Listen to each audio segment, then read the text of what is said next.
Nuestro primer cigarro.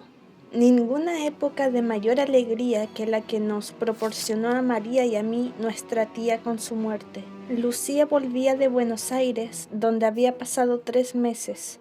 Esa noche, cuando nos acostábamos, oímos que Lucía decía a mamá: «Qué extraño, tengo las cejas hinchadas». Mamá examinó seguramente las cejas de nuestra tía, pues después de un rato contestó: «¿Es cierto? ¿No sientes nada?» «No, sueño». Al día siguiente, hacia las 2 de la tarde, notamos de pronto fuerte agitación en casa. Puertas que se abrían y no se cerraban, diálogos cortados de exclamaciones y semblantes asustados. Lucía tenía viruela y de cierta especie hemorrágica que había adquirido en Buenos Aires. Desde luego a mi hermana y a mí nos entusiasmó el drama. Las criaturas tienen casi siempre la desgracia de que las grandes cosas no pasen en su casa. Esta vez nuestra tía, casualmente nuestra tía, enferma de viruela.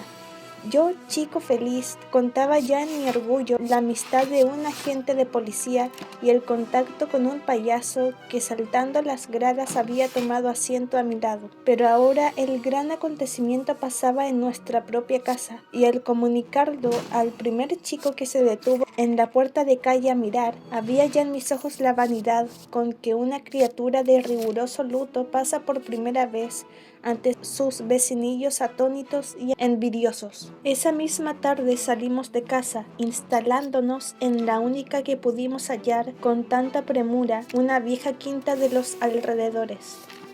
Una hermana de mamá, que había tenido viruela en su niñez, quedó al lado de Lucía. Seguramente en los primeros días mamá pasó crueles angustias por sus hijos, que habían besado a la virulenta, pero en cambio nosotros, convertidos en furiosos Robinsones, no teníamos tiempo para acordarnos de nuestra tía.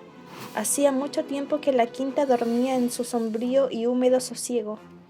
Naranjos blanquecinos de diaspis, duraznos rajados en la horqueta, membrillos con aspecto de mimbres, higueras rastreantes a fuerza de abandono.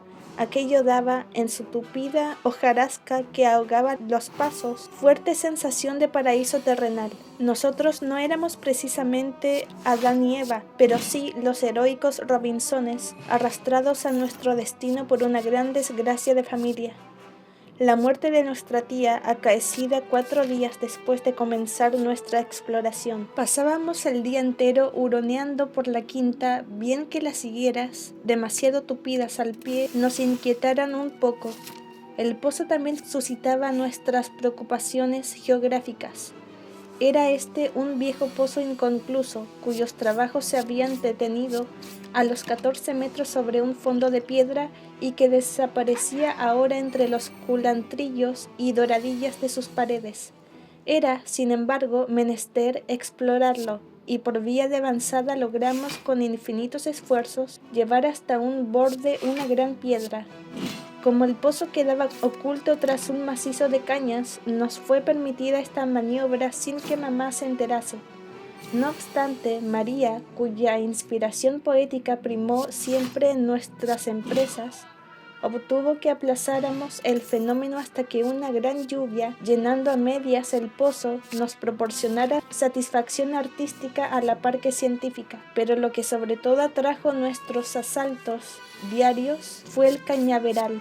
Tardamos 2 semanas enteras en explorar como era debido aquel diluviano enredo de varas verdes, varas secas, varas verticales, varas oblicuas, varas atravesadas, varas dobladas hacia tierra. Las hojas secas, detenidas en su caída, entretejían el macizo que llenaba el aire de polvo y briznas al menor contacto. Aclaramos el secreto, sin embargo, y sentados con mi hermana en la sombría guardia de algún rincón, bien juntos y mudos en la semioscuridad, gozamos horas enteras el orgullo de no sentir miedo. Fue allí donde una tarde, avergonzados de nuestra poca iniciativa, inventamos fumar.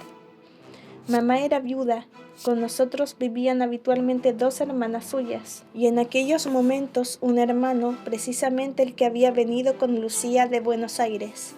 Nuestro tío de 20 años, muy elegante y presumido, habíase atribuido sobre nosotros 2 cierta potestad que mamá, con el disgusto actual y su falta de carácter, fomentaba. María y yo, por lo pronto, profesábamos cordialísima antipatía al padrastrillo. Te aseguro, decía él a mamá, señalándonos con el mentón, que desearía vivir siempre contigo para vigilar a tus hijos. Te van a dar mucho trabajo. Déjalos, respondió mamá cansada. Nosotros no decíamos nada, pero no mirábamos por encima del plato. A este severo personaje, pues, habíamos robado un paquete de cigarrillos. Y aunque nos tentaba iniciarnos súbitamente en la viril virtud, esperamos el artefacto. Este artefacto consistía en una pipa que yo había fabricado con un trozo de caña por depósito, una varilla de cortina por boquilla y por cemento, masilla de un vidrio recién colocado. La pipa era perfecta, grande, liviana y de varios colores. En nuestra madriguera del cañaveral cargámosla María y yo con religiosa y firme unción. 5 cigarrillos dejaron su tabaco adentro y sentándonos entonces con las rodillas altas encendí la pipa y aspiré. María, que devoraba mi acto con los ojos, notó que los míos se cubrían de lágrimas. Jamás se ha visto ni verá cosa más abominable. Deglutí, sin embargo, valerosamente la nauseosa saliva. ¿Rico?, me preguntó María ansiosa, tendiendo la mano. Rico, le contesté pasándole la horrible máquina. María chupó y con más fuerza aún. Yo, que la observaba atentamente, noté a mi vez sus lágrimas y el movimiento simultáneo de labios, lengua y garganta, rechazando aquello. Su valor fue mayor que el mío. Es rico, dijo con los ojos llorosos y haciendo casi un puchero, y se llevó heroicamente otra vez a la boca la varilla de bronce. Era inminente salvarla. El orgullo, solo él, la precipitaba de nuevo a aquel infernal humo con gusto a sal de chantaud, el mismo orgullo que me había hecho alabarle la nauseabunda fogata. «Psst», dije bruscamente, prestando oído. Me parece el gargantilla del otro día debe de tener nido aquí. María se incorporó, dejando la pipa de lado, y con el oído atento y los ojos escudriñantes, nos alejamos de allí, ansiosos aparentemente de ver al animalito, pero en verdad asidos como moribundos a aquel honorable pretexto de mi invención para retirarnos prudentemente del tabaco sin que nuestro orgullo sufriera. Un mes más tarde volví a la pipa de caña, pero entonces con muy distinto resultado. Por alguna que otra travesura nuestra, el padrastrillo habíamos levantado ya la voz mucho más duramente de lo que podíamos permitirle mi hermana y yo. Nos quejamos a mamá. «Bah, no hagan caso», nos respondió mamá sin oírnos casi. «Él es así». «Es que nos va a pegar un día», gimoteó María. «Si ustedes no le dan motivos, no». «¿Qué le han hecho?», añadió dirigiéndose a mí. «Nada, mamá, pero yo no quiero que me toque», objeté a mi vez. En este momento entró nuestro tío. «Ah, aquí está el buen pieza de tu Eduardo. Te va a sacar canas este hijo, ya verás. Se quejan de que quieres pegarles». «¿Yo?», exclamó el padrastrillo midiéndome. «No lo he pensado aún, pero en cuanto me faltes al respeto...» «Y harás bien», asintió mamá. «Yo no quiero que me toque», repetí enfurruñado y rojo. «Él no es papá, pero a falta de tu pobre padre es tu tío. En fin, déjenme tranquila», concluyó apartándonos. Solos en el patio, María y yo nos miramos con altivo fuego en los ojos. «Nadie me va a pegar a mí», asenté. «No, ni a mí tampoco», apoyó ella por la cuenta que le iba. «Es un sonso», y la inspiración vino bruscamente y como siempre a mi hermana, con furibunda risa y marcha triunfal. «Tío Alfonso es un sonso, tío Alfonso es un sonso».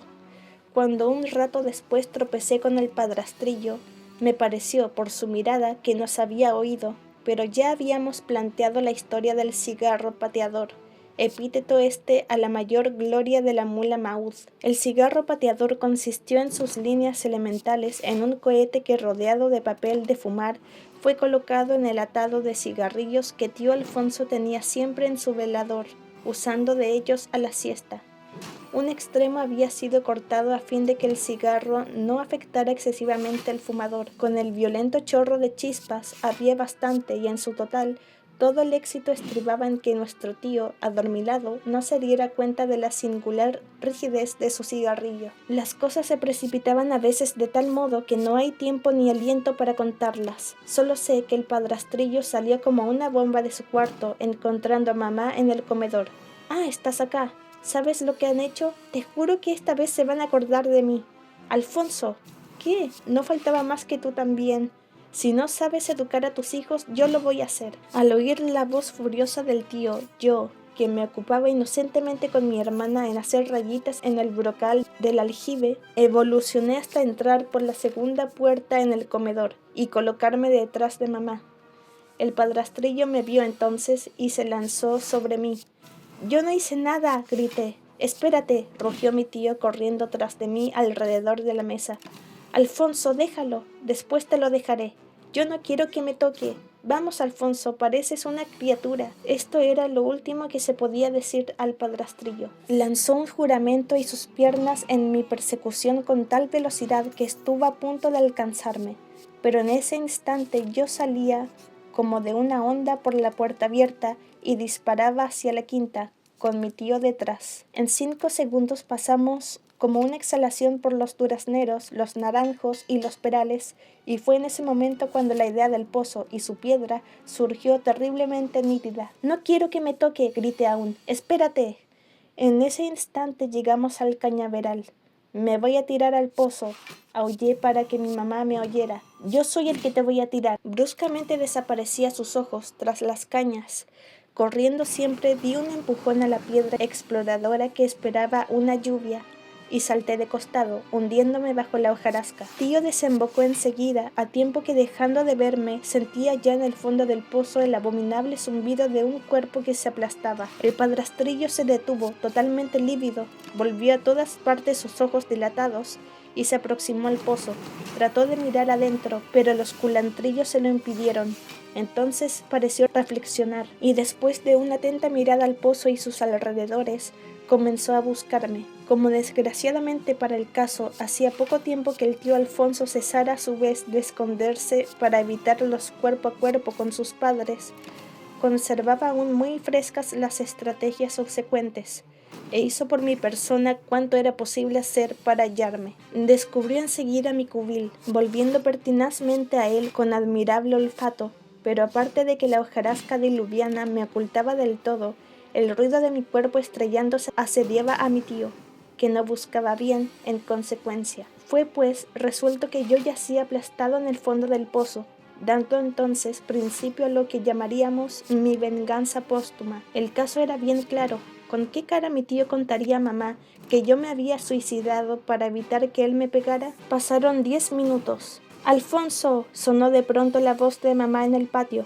«¿Mercedes?», respondió aquel tras una brusca sacudida. Seguramente mamá presintió algo, porque su voz sonó de nuevo alterada. «¿Y Eduardo? ¿Dónde está?», agregó avanzando. «Aquí conmigo», contestó riendo. «Ya hemos hecho las paces». Como de lejos mamá no podía ver su palidez ni la ridícula mueca que él pretendía ser beatífica sonrisa, todo fue bien. «No le pegaste, ¿no?», insistió aún mamá.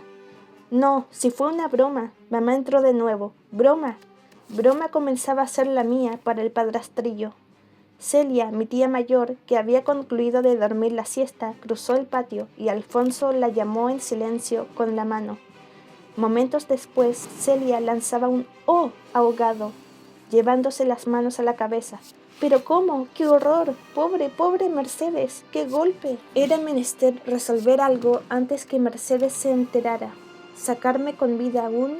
El pozo tenía 14 metros sobre piedra viva, tal vez, quién sabe, pero para ello sería preciso traer sogas, hombres y Mercedes. «Pobre, pobre madre», repetía mi tía. Justo es decir que para mí, el pequeño héroe, mártir de su dignidad corporal, no hubo una sola lágrima. Mamá acaparaba todos los entusiasmos de aquel dolor, sacrificándole ellos la remota probabilidad de vida que yo pudiera aún conservar allá abajo, lo cual, hiriendo mi doble vanidad de muerto y de vivo, avivó mi sed de venganza. Media hora después, mamá volvió a preguntar por mí, respondiéndole Celia con tan pobre diplomacia que mamá tuvo enseguida la seguridad de una catástrofe. «Eduardo, mi hijo», clamó arrancándose de las manos de su hermana, que pretendía sujetarla y precipitándose a la quinta. «Mercedes, te juro que no, ha salido. Mi hijo, Alfonso». Alfonso corrió a su encuentro, deteniéndola al ver que se dirigía al pozo.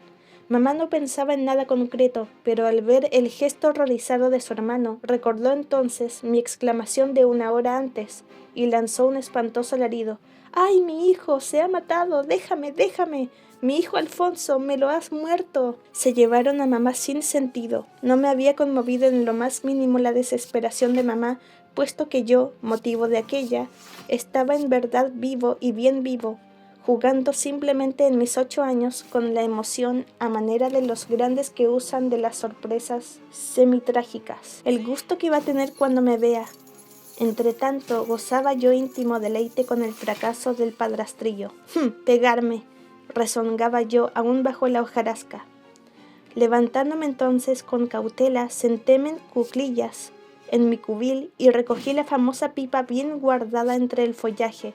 Aquel era el momento de dedicar toda mi seriedad a agotar la pipa. El humo de aquel tabaco humedecido, seco, vuelto a humedecer y resecar infinitas veces, tenía en aquel momento un gusto a cumbarí, solución cuirré y sulfato de soda, mucho más ventajoso que la primera vez. Emprendí sin embargo la tarea que sabía dura, con el ceño contraído y los dientes crispados sobre la boquilla. Fumé, quiero creer que cuarta pipa. Solo recuerdo que al final el cañaveral se puso completamente azul y comenzó a danzar a 2 dedos de mis ojos. 2 o 3 martillos de cada lado de la cabeza comenzaron a destrozarme las sienes, mientras el estómago, instalado en plena boca, aspiraba él mismo directamente las últimas bocanadas de humo. Volví en mí cuando me llevaban en brazos a casa. A pesar de lo horriblemente enfermo que me encontraba, tuve el tacto de continuar dormido, por lo que pudiera pasar. Sentí los brazos delirantes de mi mamá sacudiéndome. «Mi querido hijo, Eduardo, mi hijo. Ah, Alfonso, nunca te perdonaré el dolor que me has causado. Pero vamos», decíale mi tía mayor, «no seas loca, Mercedes. Ya ves que no tiene nada». «Ah», repuso mamá llevándose las manos al corazón en un inmenso suspiro. «Sí, ya pasó. Pero dime, Alfonso, ¿cómo pudo no haberse hecho nada? Ese pozo, Dios mío».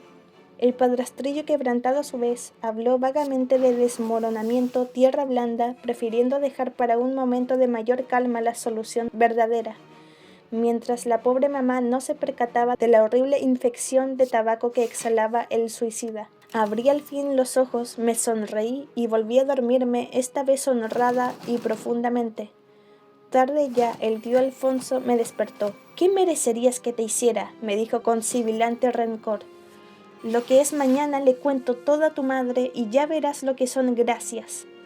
Yo veía aún bastante mal, las cosas bailaban un poco y el estómago continuaba todavía adherido a la garganta. Sin embargo, le respondí: «Si le cuentas algo a mamá, lo que es esta vez, te juro que me tiro».